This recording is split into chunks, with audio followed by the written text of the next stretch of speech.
الحمد للہ رب العالمین الصلاۃ والسلام علی خاتم النبیین اما بعد اعوذ باللہ من الشیطان الرجیم بسم اللہ الرحمن الرحیم. کل اخلاق حمیدہ سے جو اخلاق بتائے گئے تھے اس کے بعد آج انشاءاللہ اس کا سلسلہ جاری ہے. اخلاص یہ بہت مشہور خلق حمیدہ ہے اور سب لوگ جانتے ہیں کہ اخلاص اصل چیز ہے اور یہ توحید کا لازمی نتیجہ ہے. جتنا توحید راسخ ہوگا اتنا ہی اخلاص نصیب ہو جائے گا، کیونکہ اخلاص کی ضد ریا ہے اور ریا میں دوسرے کو شریک کیا جاتا ہے اپنے دینی کاموں کے نیت کے لحاظ سے. تو اگر توحید کامل ہوگا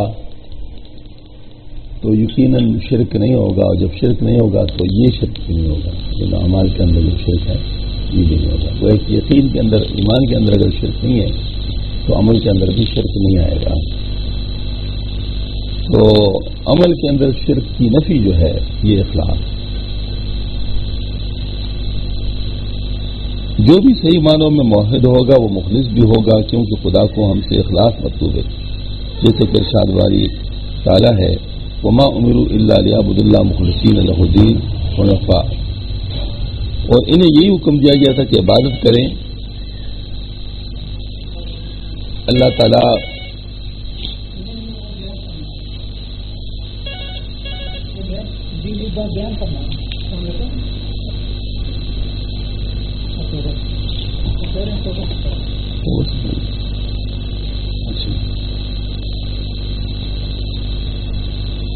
اچھا جی، اس کا مطلب ہے کہ شاید اخلاص کی اہمیت زیادہ تھی، پہلے میں اس کی دعا شروع کر لی. چلو اس سے ہم توبہ کر لیتے ہیں کہ آئندہ یاد رکھیے. توبہ، ہم اللہ تعالیٰ کے بندے ہیں اور اس کی بندگی کرنا ہمارا فرض ہے. اس فرض میں جب کوتاہی ہو جاتی ہے اور شیطان کے اغوا سے یا نفس کی شرارت سے آدمی سے کوئی غلطی ہو جائے تو اس کا اللہ تعالیٰ سے ابھی رشتہ نہیں ٹوٹا. یہ بندہ اب بھی اللہ تعالیٰ کو راضی کرنا چاہے تو کر سکتا ہے. اس لیے اللہ تعالیٰ کے سامنے روئے، گر گڑائے، اپنی خطا کا اعتراف کرے اور اللہ تعالیٰ کے حضور توبہ کر کے اپنا قصور معاف کرائے. اللہ جل شانہ ارشاد فرماتے ہیں یا ایھا الذین آمنوا توبوا الی اللہ توبۃ نصوحا، یعنی اے ایمان والو اللہ تعالیٰ کی طرف خالص توبہ کرو. رسول کریم صلی اللہ علیہ وسلم نے فرمایا یا ایھا الناس توبوا الی اللہ، رواہ مسلم، یعنی اے لوگوں اللہ تعالیٰ کی طرف خالص توبہ کرو. انسان کے اندر نفس ہے اور ظاہر دل ہے. تو نفس کے جو تقاضے ہوتے ہیں بعض دفعہ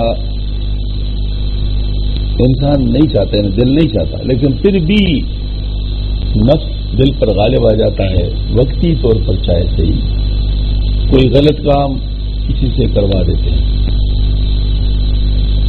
اب شیطان تو ایسے موقع کے طاق میں ہوتا ہے، وہ اس وقت بجائے اس کے، چونکہ انسان کا خیال ہے کہ خود بخود دوبارہ واپس جائے گا، تو وہ بھی واپس جانے کو کہتے ہیں، رجوع کو کہتے ہیں. تو یہ دوبارہ واپس جانا چاہے گا، لیکن شیطان اس کو مایوس کرتا ہے کہ بس تجھ سے اتنی بڑی غلطی ہو گئی، اب تو تجھے اللہ معاف نہیں کرے گا. اب بس کم از کم یہ دنیا کے فائدے تو حاصل کر لو، کیونکہ وہاں تو تم ختم ہو چکے ہو. یہ بھی ایک بہت بڑا مسئلہ ہے. اس لیے کہتے ہیں مایوسی کو فرق، یعنی مایوسی جب انسان کے اندر آ جاتی ہے تو اس کی وجہ سے بھی کفر شروع ہو سکتا ہے. تو اب جس کو اللہ تعالیٰ نے سمجھ عطا فرمائی ہوتی ہے، جنہوں نے اسلام کو صحیح معنوں میں پہچانا ہوتا ہے، اس کو پتہ ہوتا ہے کہ میرا نفس بے شک کتنے ہی مجھ سے غلط کام کیوں نہ کروائے، لیکن اللہ تعالیٰ میرے گناہوں سے بہت بڑے، اللہ جل شانہ بہت بڑے اور بہت زیادہ معاف کرنے والے. اور جو حدیث شریف ہے کہ میری رحمت میرے غضب کے اوپر سبقت لے گئی. یہ ایسے موقع کے لیے کہ انسان کم از کم یہ جان لے کہ میں چاہے کتنے گناہ کیوں نہ کروں اب بھی واپس ہو سکتا ہوں. میرے لیے واپسی کا دروازہ بند نہیں ہوا. بند اس وقت ہوتے ہیں جب آخرت کے جو مطلب لمحات ہیں وہ شروع ہو جاتے ہیں, پھر اس وقت دروازہ بند ہو جاتا ہے. لیکن جب تک وہ بات نہیں ہے, ابھی دنیا میں ہی ہے, ہم دار ابتلا میں, دار امتحان میں ہے, تو توبہ کا دروازہ بند نہیں ہے, ہم کسی بھی وقت واپس لوٹ سکتے ہیں. تو یہ بہت بات ہے. اگر کسی کو یہ پتہ ہوتا ہے تو وہ کبھی پریشان نہیں ہوتا, کبھی پشیمان, اور کبھی جو ہے مطلب وہ جو ہے نا وہ مایوس نہیں ہوتا, بلکہ فوراً وہ یہ کرتا ہے کہ اگر اس سے ایک لمحے میں غلطی ہو گئی تو دوسرے لمحے میں وہ توبہ بھی کر چکا ہوتا ہے. اس کو اللہ تعالیٰ یہ توبہ نصیب فرما دیتے ہیں.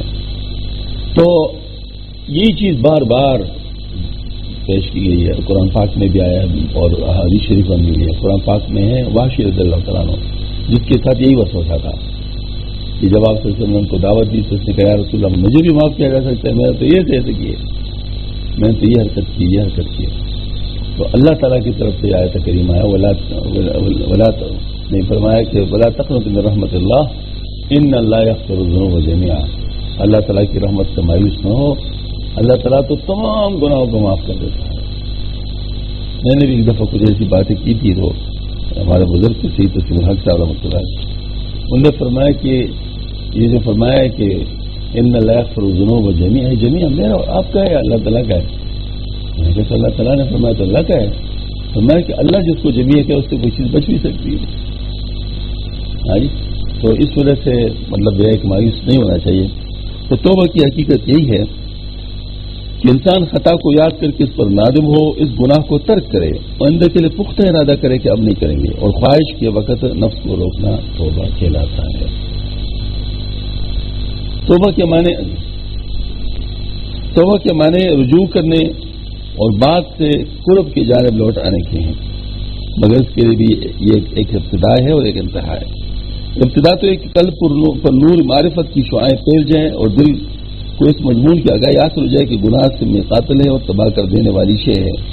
پھر خوف اور ندامت پیدا ہو کر گناہ کی تلافی کرنے کی سچی اور خالص رغبت اتنی پیدا ہو جائے کہ جس گناہ میں مبتلا تھا اس کو فوراً چھوڑ دے, اور اندر کے لیے اس گناہ سے بچنے اور پرہیز کرنے کا مصمم ارادہ کرے. اس کے ساتھ ہی جہاں تک ہو سکے گزشتہ تقصیر و کوتاہی کا تدارک کرے. جب ماضی اور مستقبل اور حال تینوں زمانے کے متعلق توبہ کا اس عمل پیدا ہو جائے گا تو انہیں توبہ کا کمال حاصل ہو گیا جس کا نام توبہ کی انتہا ہے. شیطان مختلف طریقوں پہ مختلف محاذوں سے ہم پر حملے کرتے ہیں. مثلا جہاں سے کسی کو توبہ کی توفیق ہو سکتی ہے اس راستے کو بند کرو, اس دروازے کو بند کر لے, اس کو بے شک تقدس کا روپ کیوں نہ لیا جائے,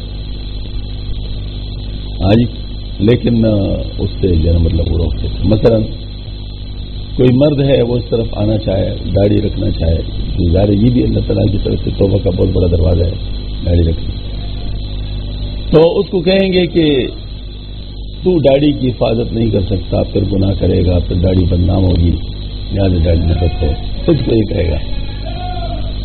آج اس کو اس چیز سے روکے گا اس طریقے تاکہ اگر یہ آئے گا تو بہت ساری چیزوں سے توبہ کر لے گا. تو اس کو جو ہے مطلب یہ کہ اس سے روکنا چاہتے ہیں. حج کرنے کا ارادہ ہے تو جب حج کر لے گا پھر تو یہ نہیں کر سکو, یہ نہیں کر سکو گے, تو مطلب ٹھیک ہے جی بعد میں کر لینا, لیکن ابھی نہیں, ورنہ پھر جو ہے بند ہو جائے گا سب.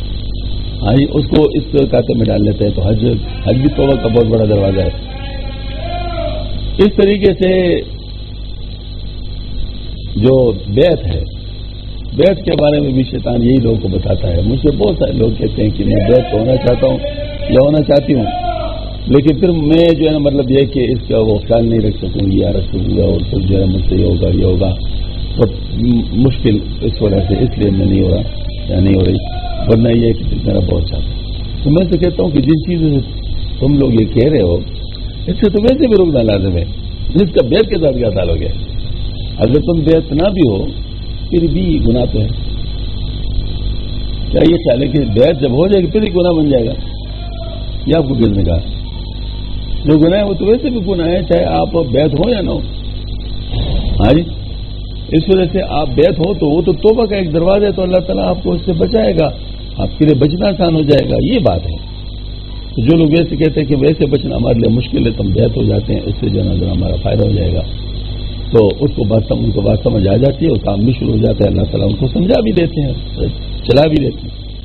لیکن شیطان اس دروازے کو بھی بند کرنا چاہیے. بعض دفعہ مجھ سے کسی کو اس طرح کہتے ہیں داڑھی کے بارے میں یا حج کے بارے میں یا بیت کے بارے میں, تو ان سے میں کہتا ہوں دیکھو سب سے بڑی بات تو اسلام ہے. اگر تم کہتے ہو کہ میری وجہ سے یہ چیز بدنام ہو جائے گی, حج بدنام ہو جائے گا, داڑھی بدنام ہو جائے گی, بیت بدنام ہو جائے گا, تو میں نے کہا اسلام کو بدنام کرنا کوئی ایسا اچھی بات ہے؟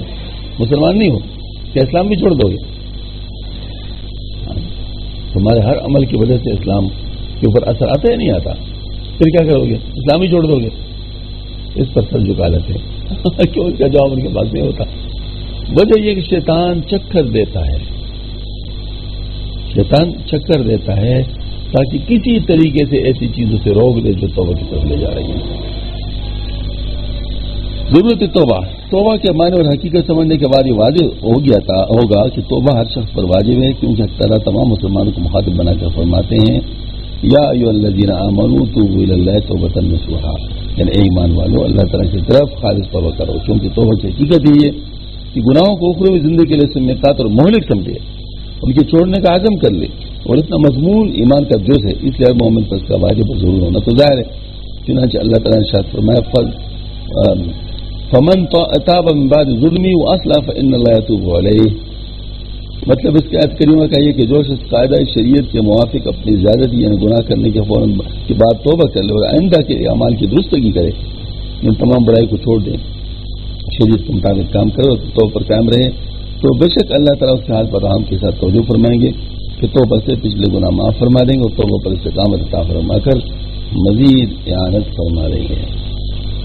حدیث شریف میں کہ اللہ فرماتے اگر زمین عثمان کے برابر بھی کوئی گناہ کر کے میرے پاس آئے اور مجھ سے مغفرت چاہے تو میں سب کو بخش دوں گا, وہ گناہوں کی کثرت کی پرواہ نہیں کروں گا. یہ ضرور سے حدیث میں ہے التائب من الذنب کمن لا ذنب لہ, گناہ سے توبہ کرنے والے ایسا ہی ہے جیسے اس نے گناہ ہی نہیں کیا ہو. یہ رسول کریم صلی اللہ علیہ وسلم نے فرمایا انی لاستغفر اللہ فی کل یوم 70 مرہ, یعنی بے شک ہر روز 70 مرتبہ استغفار کرتا ہوں. عصمت انبیاء علیہ السلام کا گناہوں سے پاک ہونا مسلم مسئلہ ہے, پھر بھی آپ استغفار فرما رہے ہیں. یہ انبیاء علیہ السلام اور کابرین کی عادت ہے, تو پھر ہم کس شمار میں اس کی پرواہ نہ کریں کہ توبہ ٹوٹ جائے گی. جب توبہ ٹوٹ جائے تو دوبارہ کر لیں, مگر شرط یہ کہ توبہ دل سے ہو, یعنی توبہ کے وقت عزم پختہ ہو کہ اب یہ نہیں کروں گا.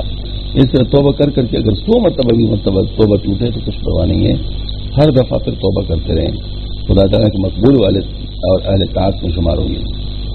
بلکہ یہاں تک ایک بزرگ نے فرمایا کہ اگر شیطان تجھ سے بار بار گناہ کرواتا ہے اور تو اس سے نہیں ٹپتا تو کم از کم اللہ کے حکم سمجھ کر توبہ کرنے سے تو نہ تھکا کرنا, تو اتنی مرتبہ توبہ کر لیا کرے. اگر شیطان تجھ سے گناہ بار بار کروا رہا ہے اور تو اس سے نہیں تھکتا تو توبہ سے کیوں تھکتے؟ یہ کیا بات ہے؟ بری چیز سے نہیں تھکتا, اچھی چیز سے تھک جاتے ہو. ہاں جی, تو توبہ بھی بار بار کر لیا تھا. باز آ ہر آنچی ہستی, باز آ گر کافرو گبرو بت پرستی, باز آ ای درگے ماں درگے نو بی دنست صد بار اگر توبہ شکستی, باز آباد ہرانچی ہستی, باز آگر کافر گبرو و بت پرستی, بازا ای در کے در گئے نمیدی نس صد بار اگر توبہ شکستی, بازا یعنی باز آ جاؤ, باز آ جاؤ. ہاں جی, جس طرح بھی ہو باز آ جاؤ, چاہے بت پرستی ہو کفر ہو, سب چیزوں سے باز آ جاؤ. یہ جو در ہے یہ نا امیدی کا در نہیں ہے. 100 بار بھی اگر توبہ ٹوٹ جائے پھر بھی باز آ جاؤ دوبارہ. یعنی ہماری درگاہ کی طرف ضرور واپس آؤ, جو کچھ بھی تم ہو واپس آ جاؤ. اگر کافر پرست ہو تم بھی واپس آ جاؤ. آؤ, یہ ہماری درگاہ نا امیدی کی درگاہ نہیں ہے. سینکڑوں بار اگر توبہ چھوڑ چکو تو بھی واپس آؤ, توبہ کرو, ہم قبول کر لیں گے. یا تعالیٰ کی وسعت رحمت ہے کہ ہر حالت میں اجازت دے دی کہ ہم سے باتیں کر لو, ہمارا نام لو, ہر حالت میں سماعت ہوگی. اور واقعہ گناہ گار ترین شخص بھی اگر کہتے اللہ تعالیٰ کی جو آواز خراب دی میرے بندے کیا بات, تو اللہ تعالیٰ تو جانتے ہیں نا کہ میرے بندے کتنے کمزور ہے, ہر وقت ان کے اوپر نفس کا کتنا زور ہے. اور شیطان کی کتنی جو ہے مطلب سازشیں اور روائیں ہیں، کس طریقے سے اس کو جو ہے اس سے باندھا ہوا ہے. لہٰذا جب بھی انسان اللہ کے حکم پر عمل کرتے تو اللہ خوش ہوتا ہے اور بہت قریب سے مان لیتا ہے. توبہ کا طریقہ: گزشتہ گناہوں پر ندامت اور معذرت ظاہر کرے. جو حقوق العباد واجب الاداء ہیں فی الحال ان کے ادا کا عزم کرے، پھر ان کے ادا کا اہتمام کرے یا علی حقوق سے معاف کرائے. 2، اگر پھر گناہ صادر تو فوراً 2 رکعت توبہ کی نمازیت پڑھ کر پھر توبہ کرے، زبان سے بھی اور رونے کی شکل بنا کر خدا تعالیٰ سے خوب معافی مانگے. 3، توبہ کے لیے تو گناہوں کی یاد کر اس کے بعد جی بھر کے توبہ کرے، مگر ان کو بلا وجہ بار بار یاد نہ کریں. اس سے آئندہ اس سے بند اور حق تعالیٰ کے درمیان ایک حجاب سا معلوم ہو جاتا ہے، ہونے لگتا ہے، جو محبت اور ترقی سے مانے ہوتی ہے، جس کا اثر وہ کہ وہاں سے بھی عطا میں کمی ہوگی، کیونکہ جزا اور ثمرات کا ترتب عمل پر ہوتا ہے. سچی توبہ کے بعد اگر خود پرانے گناہ یاد ہے تو پھر توبہ کر کے کام میں لگ جائے. اس سے زیادہ خارج کرنا غلو ہے. 4، نیز استغفار توبہ کے وقت معاصی کے تذکر اور استغفار میں ایک قسم کا توسع ہونا چاہیے. یہ ضروری کہ سب گناہوں کی پوری فہرست پڑھنے بیٹھ جائے. صرف اجمالی طور پر سب گناہوں سے توبہ کر لے، ہر گناہ کا نام لینا ضروری نہیں، بلکہ جیسے بیعت کا وقت ہم کہتے ہیں یہ کافی مناسب طریقہ ہے. توبہ کرتا ہوں چھوٹے گناہوں سے بھی، بڑے گناہوں سے، جو معلوم ہے جو معلوم نہیں، جو قصدن کے، جو خطا کی سے کیے ہیں، جو ظاہر کیے ہیں، جو باطن کیے ہیں، سب گناہوں سے توبہ کرتے ہیں. ان الفاظ میں توبہ کر لیں.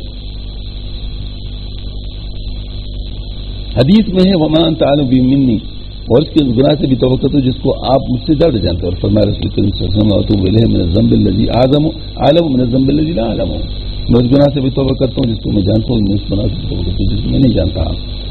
اور اس کی طرف سے گناہوں کو توبہ جس کو میں جانتا ہوں، اس گناہ سے بھی اور اس سے یہ بات ہے کہ اس میں سب گناہ گئے اگر یاد نہ آئے، کیونکہ سوچ میں وقت ضائع کرنا، مطالعہ محبوب سے غافل ہونا ہے.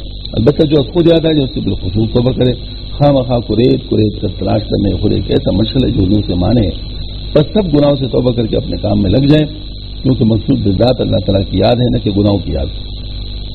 نئی طاعت کی یاد مقصود ہے، گناہوں کی یاد سے توبہ مقصود ہے. جب وہ حاصل ہو جائے تو پھر گناہ کو یاد کر کے اس کی یاد مقصود بذات نہ بنائے، اور اگر یاد آ جائے تو پھر توبہ استغفار کرے. جیسے کہ حدیث شریف میں کہ مصیبت خود بخود یاد آ جائے تو انا للہ پڑھ لے. اس وقت انا للہ پڑھنے پر جو بھی ثواب ہوگا جو این مصیبت کو پڑھنے کا تھا، شیخ اکبر کا قول ہے کہ مصیبت کو یاد کو تو وہی ملے گا. شیخ اکبر کا قول ہے کہ معصیت کو یاد کو مقصود بذات نہ بنائیں، کیونکہ اس سے خیالت کا کلام اسے ناراض ہے اور یہ خیال خطرناک ہے. اور واقعہ بعض لوگ کہہ بھی لیتے ہیں اللہ تعالیٰ سے ناراض ہے. بھائی یہ دیکھو اللہ جل شانہ ہمارے پر بڑا مہربان ہے. ہاں شیطان ہمارے پیچھے لگا ہوا ہے، وہ ہر وقت لگا ہوا ہے. اللہ تعالیٰ کو بہت مہربان ہے، بس صرف اپنا چہرہ شیطان کی طرف پھر موڑ کر اللہ کی طرف کرنا ہے. اسی کو توبہ ہے تو یہ کرنا ہے. توبہ کا محرک قرآن و حدیث میں جو وعید گناہوں پر آئی ہے ان کو یاد کرے اور سوچے کہ ایک دن اللہ تعالیٰ کے سامنے کھڑا ہو کر اپنے گناہوں کا حساب دینا ہوگا.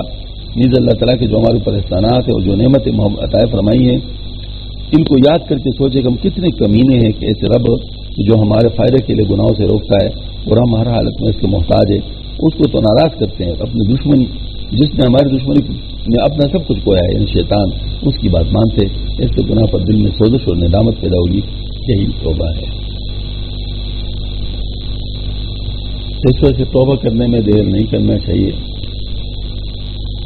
گناہ نہیں کرنا چاہیے. توبہ کی نیت پر یہ توبہ کر لوں گا، یہ تو اپنے آپ کو خراب کرنے کو پکڑا جاتا ہے.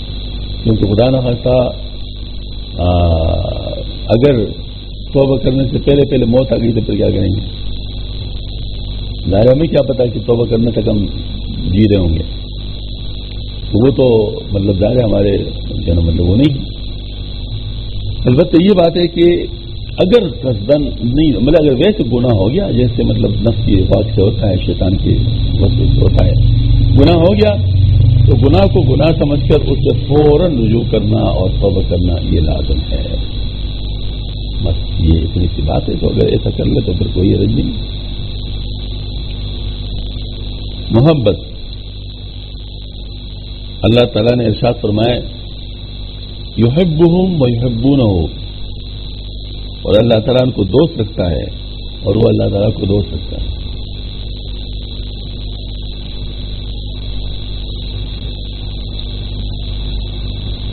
نیز ارشاد فرماتے ہیں والذین آمنوا اشد حبا للہ، یعنی جو لوگ ایمان لائے اور اللہ تعالیٰ کی محبت میں مضبوط ہیں.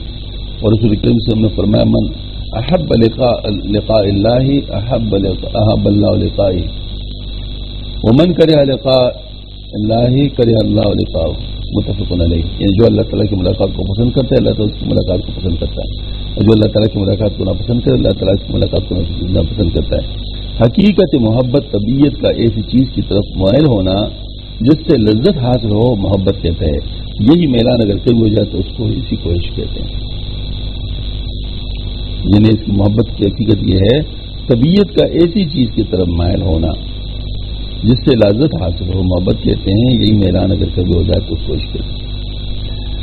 محبت کی دو قسمیں ہیں، محبت طبعی اور محبت عقلی.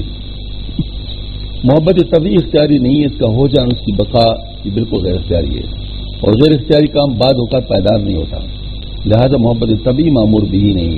جبکہ محبت عقلی کا حاصل ہونا اور اس کی بقا اختیاری ہے تو یہ پائیدار بھی ہوتی ہے. اس لیے محبت عقلی معمور بھی ہی ہے اور یہی افضل اور راجح ہے، کیونکہ محبت طبعی کا منشا جوش طبیعت ہے اور جوش ہمیشہ نہیں رہا کرتا. دیکھیں ہمارے اندر محبت موجود ہے بہت ساری چیزوں کی. سب سے بڑی جو چیز محبت ہمارے اندر موجود ہے وہ ہے دنیا کی محبت. حب دنیا راس کل خطیہ، دنیا کی محبت ساری خطاؤں کی جڑ ہے، اور وہ طبعی ہے، وہ طبعی ہے، مطلب طبعی طور پر ہمارے اندر موجود ہے، بلکہ اس کو نکالنا اختیاری ہے. ہم لوگ اس کی کوشش کرتے ہیں کہ اس کو نکالیں. ہاں جی، مطلب جیسے شعر آپ کا پڑا ہوا ہے اس میں بہت ساری چونٹیاں آپ کے سے پوچھے بغیر آ جائے. ہاں جی، پھر آپ کیا کرتے ہیں؟ پھر آپ اس کو کچھ یا تو ان کو جو ہے نا نکال لیتے ہیں، اس طریقے نہیں نکلتے پھر آپ اس کو دھوپ میں رکھ لیتے ہیں تو خود بخود ہی بھاگ جاتے ہیں، تنگ ہو جاتے ہیں. ہاں جی، تو مطلب یہ کہ اس سے نکل آتے ہیں. تو اب یہ جو مطلب چونٹیاں آ گئی ہے نا، یہ اصل میں کیا ہے؟ یہ دنیا کی محبت ہے، آپ کہہ سکتے ہیں. تو اس کو اب یہ آپ نے بگانا ہے. ہاں جی، تو دنیا کی محبت کو تو دور کرنا ہے عقلی طور پر. اللہ تعالیٰ کی محبت جو ہے، اگر آپ کو اللہ تعالیٰ کے صفات کا پتہ چل جائے یا اللہ تعالیٰ کی صفات کا تذکرہ کچھ اس انداز سے ہو جائے جس سے آپ کو اللہ تعالیٰ کے ساتھ محبت ہو جائے طبعی طور پر، تو ٹھیک ہے، بالکل صحیح ہے. کیونکہ اللہ تعالیٰ کا تعارف تو دل میں موجود ہے، وہ جو ہے مطلب میثاق جو دیا گیا اس کے اندر جو ہے نا مطلب وہ اللہ تعالیٰ کا تعارف تو موجود ہے. اب اس تک پہنچنے کے لیے کوئی راستہ انسان کا بن جائے تو ماشاءاللہ اللہ کے ساتھ محبت ہو جائے گی. لیکن یہ بات ہے کہ اس کے لیے یا تو انسان اللہ پاک کا صفات کا تذکرہ، اللہ تعالیٰ کے صفات کا تذکرہ ایسے سنے جیسے بالکل فی الواقع وہ نظر آ رہا ہو کسی کو. اب دیکھیں مجھے اگر جیسے کہتے ہیں نا نادیدہ چیز کا عاشق ہو جانا، اب ظاہر مطلب یہ ہے کہ بعض دفعہ ایسا ہوتا ہے کہ کسی کو نے وہ ایک خزانہ دیکھا نہیں ہوتا لیکن اس کے بارے میں سنا ہوتا ہے کہ ہاں بہت بڑا خزانہ ہے، تو اس کے پیچھے ایسے پڑ جاتا ہے کہ پوری زندگی قربان کر دیتے ہیں. یہ پہلے دور میں لوگ کیمیا بناتے تھے جن تانبا سے سونا بن جائے، اس میں عمریں ان کی لگ جاتی، بس وہ ایسے لگے رہتے ہیں بالکل. اب وہ دیکھے مطلب یہ ہے کہ انہوں نے دیکھا تو نہیں اور کبھی ہوا بھی نہیں، لیکن بس وہ نادیدہ چیز پہ عاشق اور وہ جو ہے لگے رہے ہوتے. تو اسی طریقے سے مطلب بعض دفعہ ایسا ہوتا ہے کہ بعض چیزوں کا تذکرہ، بعض چیزوں کے بارے میں معلومات ایسے ہو جاتی جیسے انسان کو نظر آتے جیسے وہ چیز اس نے دیکھ لیا، تو دیکھی ہوئی چیزوں کو ان کے لیے چھوڑ دیتا ہے، جیسے کیمیا والے چھوڑ دیتے تھے.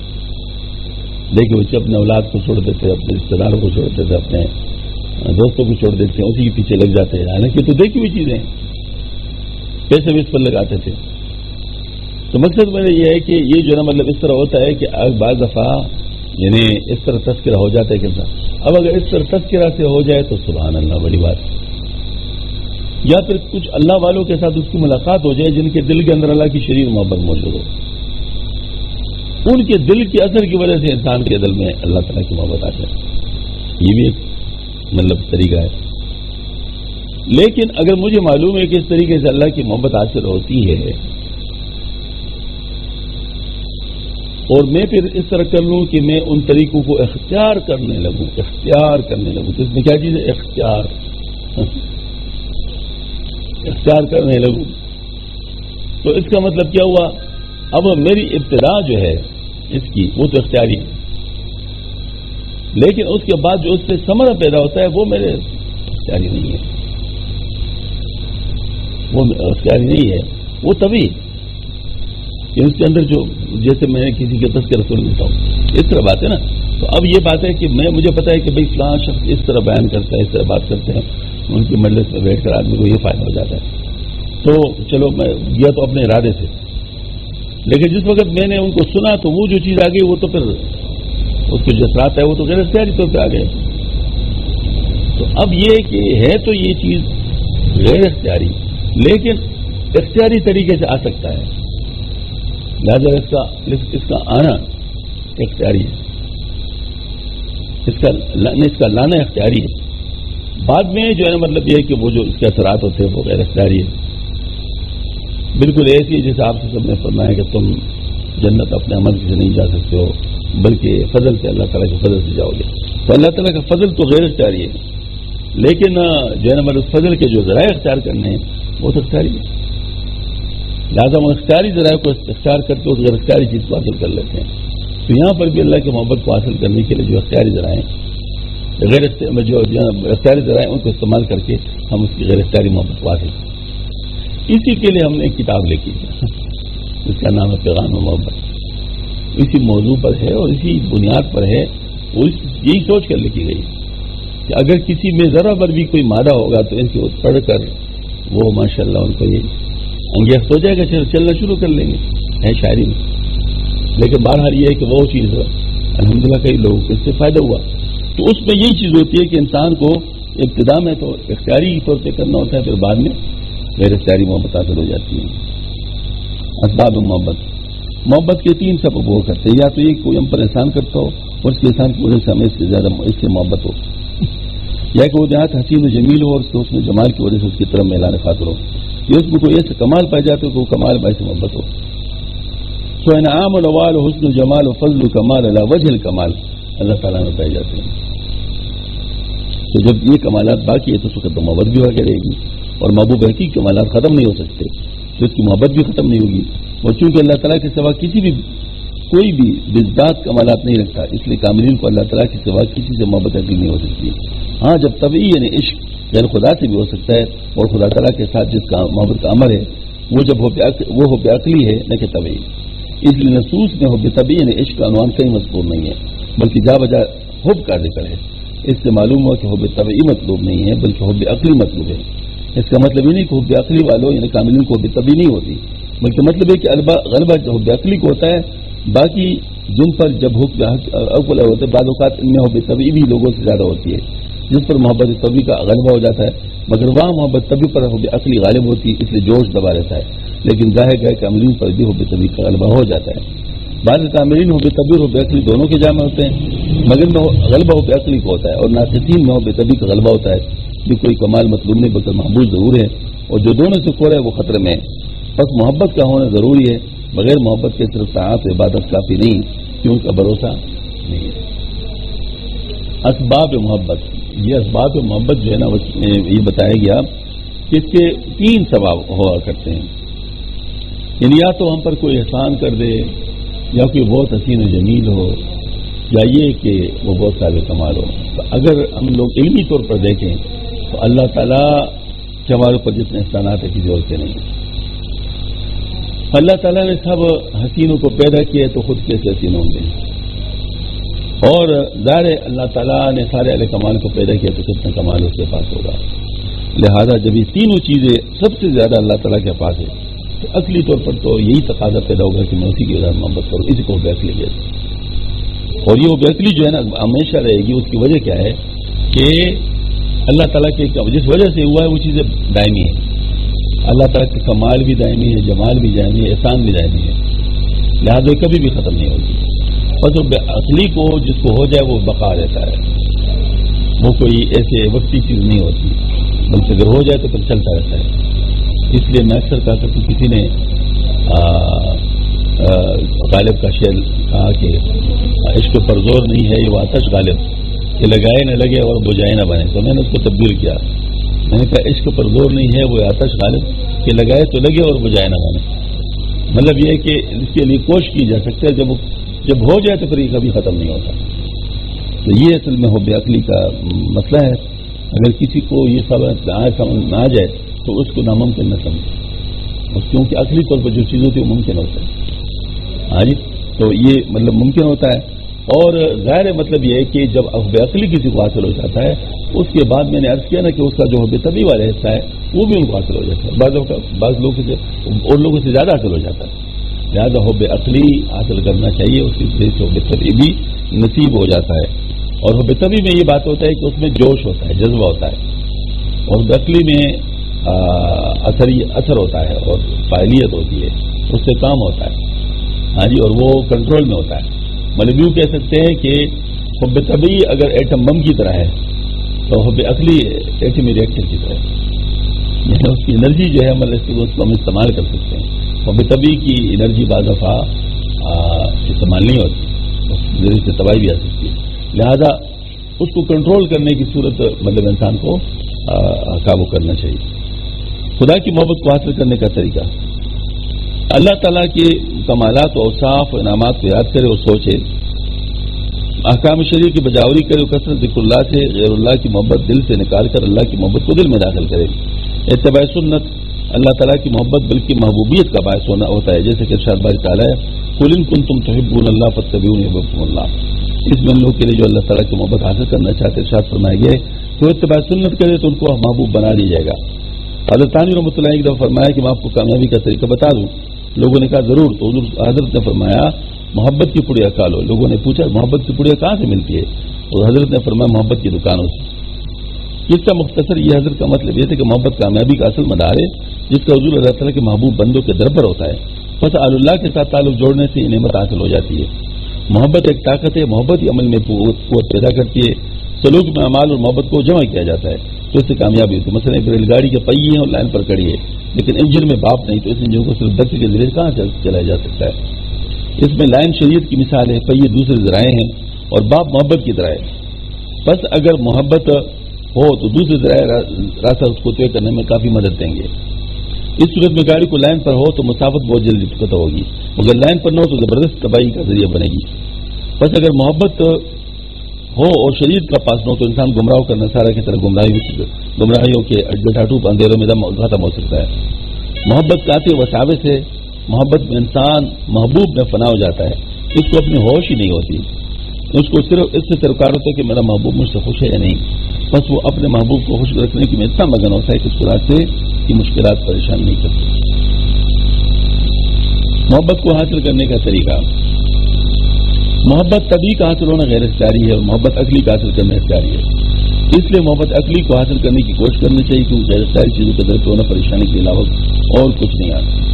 پھر جب محبت عقلی حاصل ہوتی ہے بعض اوقات محبت طبی میں بھی بدل جاتی ہے, یا اس کی شدت اتنی ہوتی ہے کہ اس پر محبت طبی کا گمان ہونے لگتا ہے. حضرت مولانا رشید احمد گنگور رحمۃ اللہ کا ارشاد مبارک ہے محبت طبی میں سب کچھ ہو سکتا ہے لیکن اس میں انتظام نہیں ہوتا. بعض رات سے جب محبت میں ایسے کام ہو جاتا ہے کہ شریعت اس کی عام حالات میں ایجاد نہیں دی تھی, اس کی وجہ بھی یہی ہے. اس صورت میں ایمان کی محافظت ہو اور عقائد پر ضرورت نہ پڑتی ہو تو بعض امور میں ایسے لوگ کو معذور سمجھ کر ان سے صرف نظر کرنے کا حکم دیا جاتا ہے کہ نہ تو دین پر حرف آئے نہ بزرگوں سے بدگمانی ہو. محبت عقلی کو حاصل کرنے کا طریقہ ہے محبت کو مجالس کی شرکت, ان کی عدم موجودگی میں کے واقعات کا مطالعہ سننا, علاجی ذکر شغل اور مراقبہ کرنا ہے. اس سے دل سے دنیا کی محبت نکل جا کر خدا کی محبت آ جاتی ہے. یہ تصور کرنا کہ خدا مجھ سے محبت کر رہا ہے, اس کے ساتھ اللہ کا ذکر کرنا اس کے لیے بہت مفید ہے. اعمال میں جو راحت کی جائز صورت ہے اس کو اختیار کرنا بھی اس کا ذریعہ ہے. شریعت کا علم حاصل کرنا سالک کے لیے ضروری ہے. اس کے بغیر محبت میں بہت خطرات ہیں. درکف جامع شریعت درکف سندان عشق, ہر حوث نہ کے ندان اسلام و سدا باغ. ایک ہاتھ میں جامع شریعت اور دوسرے میں عشق کا سندان ہو, اور ہر دعویٰ کرنے والا جو ہے دونوں کو نہیں ساتھ. ہاں جی, کسی کے ساتھ ایک ہوتا ہے کسی کا دوسرا, تو کام نہیں ہوتا. بہرحال یہ کہ محبت کو حاصل کرنے کا جو طریقہ ہے وہ کیا ہے؟ اختیاری طور پر محبت عقلی والے اسباب اختیار کر لو. اور وہ کیا اسباب ہیں؟ وہ اسباب یہ کہ اللہ والوں کے ساتھ تعلق جوڑو, ذکر اللہ کی کثرت کر لو, اور وہ موجود اللہ موجود نہ ہو تو ان کی کتابیں پڑھو، ان کے واقعات سنو، اور جو اللہ بتائیں اس طریقہ وغیرہ یا اس مطلب آپ رکھو وہ علاج ذکر شغل و مراقبہ اس میں مشغول ہو جاؤ. آہستہ آہستہ دنیا کی محبت اس سے نکل جائے گی اور اللہ کی محبت اس میں آ جائے گی. اس کے لیے شریعت کا علم حاصل کرنا طالب کے لیے ضروری ہے، کیونکہ خدا نہ خاصا یہ نہ ہو کہ لائن پر نہیں رہے گا. محبت تو آ جائے گی، طاقت تو آ جائے گی، لیکن لائن پر نہیں رہے گا. کام کرنا کچھ چاہے گا، ہو کچھ چاہے گا. یہ مسئلہ کے ساتھ ہوا، تو لہٰذا اس کے لیے لازمی طور پر جو نا اللہ اللہ کے رسول کے احکامات کا علم ہونا چاہیے، جس کو ہم شریعت کہتے ہیں. تو یہ ہونا چاہیے، تو پھر انشاءاللہ العزیز اس کے ساتھ ساتھ بہت فائدے حاصل ہوں گے. اب اگلا جو ٹاپک ہے وہ شوق کا ہے، اور اسی کے ساتھ ہی تعلق رکھتا ہے محبت کے ساتھ. اللہ تعالیٰ نے ارشاد فرمایا من کان یرجو لقاء اللہ فإن اجل اللہ لآت. جو اللہ تعالیٰ کی ملاقات کا امیدوار ہے تو جان لے اللہ تعالیٰ کے مقرر کردہ سائے میں موت آنے والی ہے. رسول کریم صلی اللہ علیہ وسلم نے فرمایا اسألک النظر الی وجہک شوق الی لقائک رواہ النسائی. تجھ سے تیرے رخ کی زیارت، تیرے ملاقات کا شوق مانگتا ہوں. یعنی شوق لازمی چیز ہے، مطلب کیونکہ مانگ رہا ہے آپ سے. تو یہ بات حقیقت شوق کسی محبوب چیز کو حاصل کرنے یا کسی محبوب کا قرب حاصل کرنے کے لیے دل کا بے قرار ہونا شوق کہلاتا ہے. شوق ایک جذبہ ہے، اس میں کیفیت مغلوب ہوتی ہے. میں آپ کو اس کی مثال دیتا ہوں. بچپن میں مجھے مطالعے کا بڑا شوق تھا. تو اسکول کی کتابیں ہوتی تھی. معاشرت علوم میں ایک کتاب ہے جو ابھی آئی نہیں، استاد وغیرہ کہتے تھے کہ ابھی اچھب کے نہیں آئی. مجھے کسی نے کہا کہ وہ کتاب آ گئی ہے بازار میں. تو دوپہر کے وقت میں گیا وہاں پر، اور دروازہ بازار بند تھا، یعنی وہ دکانیں بند تھی جو جن میں یہ تھا. تو میں نے اس دکاندار کا گھر کا پتہ معلوم کیا، اور اس کے گھر پہ پہنچ کے اس کو جگا کے میں نے کہا کہ وہ کتاب آپ کے پاس آ گئی ہے. اس نے کہا آئی ہے. تو میں نے کہا مجھے چاہیے. اس بیچارے کو میں جو ہے مطلب اپنے ساتھ لے آیا دکان تک. دکان کو کھول کے اس نے مجھے وہ کتاب دی، اور جس وقت وہ کتاب میں نے لی تو تقریباً گھر تک پہنچتے میں آدھی پڑھ چکا تھا. راستے میں چلتے چلتے میں پڑھ رہا تھا. یہ شوق ہے، یعنی اس کو شوق کہتے ہیں. مطلب دیکھیں یعنی شوق اتنا غالب ہو گیا کہ نہ تو میں نے اس کا خیال کیا جو اس کے آرام کا وقت ہے، نہ اپنے آرام کی پرواہ کی. کسی اور وقت بھی جا سکتا ہوں، آخر کتاب آ گئی ہے تو ضروری تو نہیں کہ اسی وقت فوراً لے لی جائے نا. وہ تو بعد میں بھی شام کے وقت میں بھی لیا جا سکتا تھا. ہاں جی، نہ اپنے آرام کی پرواہ کی نہ اس کے آرام کی پرواہ کی. اور پھر یہ بھی نہیں کیا کہ میں جا کے گھر میں اس کو آرام سے پڑھوں. چلتے چلتے میں نے اس کو راستے میں پڑھنا شروع کیا. یہ شوق. اب شوق بری چیزوں کا بھی ہوتا ہے، شوق بری چیزوں کا بھی ہوتا ہے. تو بری چیزوں کا شوق غلط ہے، اس کا نقصان بہت زیادہ ہے. یہ نشہ کیا چیز ہے؟ ہاں جی، تو جو ہے نا مطلب یہ ہے کہ شوق بری چیزوں کا بھی ہوتا ہے، غلط چیزوں کا ہوتا ہے، غلط لوگوں کا ہوتا ہے دیکھنے کا، ان سے ملنے کا یہ شوق ہوتا ہے. یہ معلوم کو فلمیں دیکھنے کا شوق ہوتا ہے. تو وہ ڈھونڈتے ہیں جو ہے نا ان کا کوئی مطلوب فلم کسی بھی سینما میں آ جائے تو اس کے لیے کافی لمبی تک ودوت کرتے ہیں، اور وہ جاتے ہیں پہنچتے ہیں. کسی کو جاسوسی ناولوں کا شوق ہوتا ہے. ہاں جی، وہ جو ہے نا مطلب اس کے پیچھے پھرتے رہتے ہیں، اور وہ جو ہے نا مطلب یہ کہ وہ حاصل کرتے ہیں، پھر جو ہے نا مطلب اس کو دیکھتے ہیں. ہاں جی، تو شوق اچھے بھی ہوتے ہیں برے بھی ہوتے ہیں. بس اگر اچھا شوق مل جائے تو یہ بڑی بات ہے. تو آپ سے نے دعا کی اسألک النظر الی وجہک، یعنی تجھ سے تیرے رخ مبارک کی زیارت اور وہ شوق الی لقائک، اور تیرے ملاقات کا شوق مانگتا ہوں. تو ہم تو ایسے شوق کو چاہتے جو آپ سے نے مانگے. ہاں جی، حقیقت شوق کسی محبوب چیز کو حاصل کرنے، کسی محبوب کا قرب حاصل کرنے دل کا بے قرار ہونا شوق کہلاتا ہے. شوق ایک جذبہ ہوتا ہے، اس میں ایک کیفیت مغلوبیت کی ہوتی ہے. یعنی انسان بے بس ہو جاتا ہے اس کے سامنے، جیسے میں بے بس ہو گیا اور پہنچ گیا جی اس کو لینے کی. ہاں، تشریح ابتدا میں محبت شوق کے رنگ میں ہوتی ہے، اور بعد میں انس کا رنگ اس پر غالب آ جاتا ہے. اس وقت دو کیفیت نہیں رہتی، اس وقت وہ کیفیت ہی نہیں رہتی جو شوق کے وقت ہوا کرتی. مثلا بات پر رونا، استغراق کا غلبہ ہونا وغیرہ وغیرہ. مثلا اس کتاب کو پھر میں کتنا پڑھ سکتا، بس وہ تو پڑھ لیا تو پڑھ لیا، بس وہ تو ختم ہو گیا. ہاں البتہ یہ ہے کہ اچھی کتاب تھی لہٰذا کوئی مشکل ہے نہیں، مطلب یہ والی بات ہاں جی. تو اس طرح کہ وہ لوگ غلب ہونا وغیرہ، مگر لوگ انہیں اثار کو مقصود سمجھ رہے تھے اور ان کے عالم میں جب یہ اثار کم ہو جائے تو پریشانی مبتلا ہوتے ہیں، حالانکہ مقصود تو نہیں ہے. ہر وقت ایسے ہی شو غالب رہے اور تقاضا کبھی مرغوبات نفسانیت کا کبھی نہ ہو. نہیں مقصود ہوتا کہ دل میں حرکت پیدا ہو جائے جیسے بعض لوگ سمجھتے ہیں. آپ سے وسلم نے شوق کی حد بیان فرمائی. اسألک شوقا الی لقائک من غیر ضراء مضرۃ ولا فتنۃ مضلہ، یعنی اے اللہ میں آپ سے آپ کو ملاقات کا شوق بغیر کسی تنگی میں پڑنے جو نقصان دینے والی اور بغیر کسی گمراہ کن آزمائش میں مبتلا ہونے کی طلب کرتا ہوں. کیونکہ شوق اور عشق کا غلبہ کبھی ہلاک اور مضرت کا باعث بھی بن سکتا ہے جس سے اعمال میں خلل پڑ سکتا ہے اور اصل مقصود اور ذرائع قرب اعمال اور احکامات کی پابندی ہے. اور کبھی غلبہ شوق میں آدمی ادب کا پاس نہیں رکھتا، بے ادبی کی باتیں کرنے لگتا ہے جیسے کہ اکثر عشاق غلبہ حال میں کرتے ہیں. اور یہ بے ادبی موجب دین ہو سکتی ہے.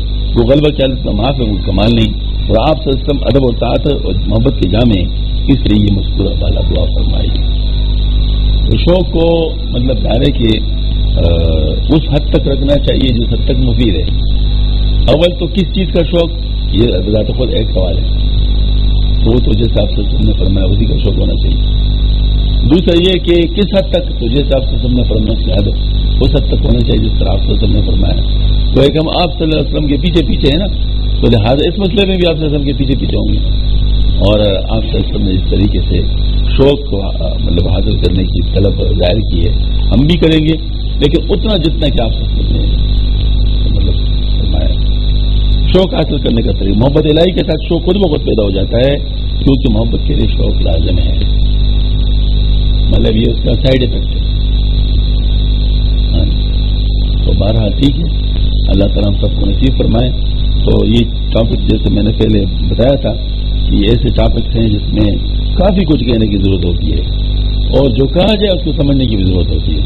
لہٰذا آپ لوگ اس کا خود مطالعہ کر لیں اور دیکھیں کہ کوئی ایسی بات تو نہیں ہے جس کو آپ سمجھے نہیں. ہاں جی 20% سوال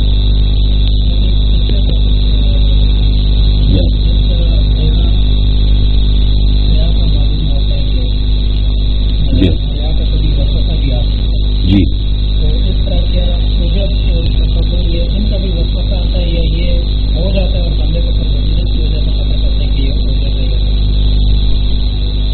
سوال دوبارہ کر لیں یہ کیونکہ اس کو اس میں کر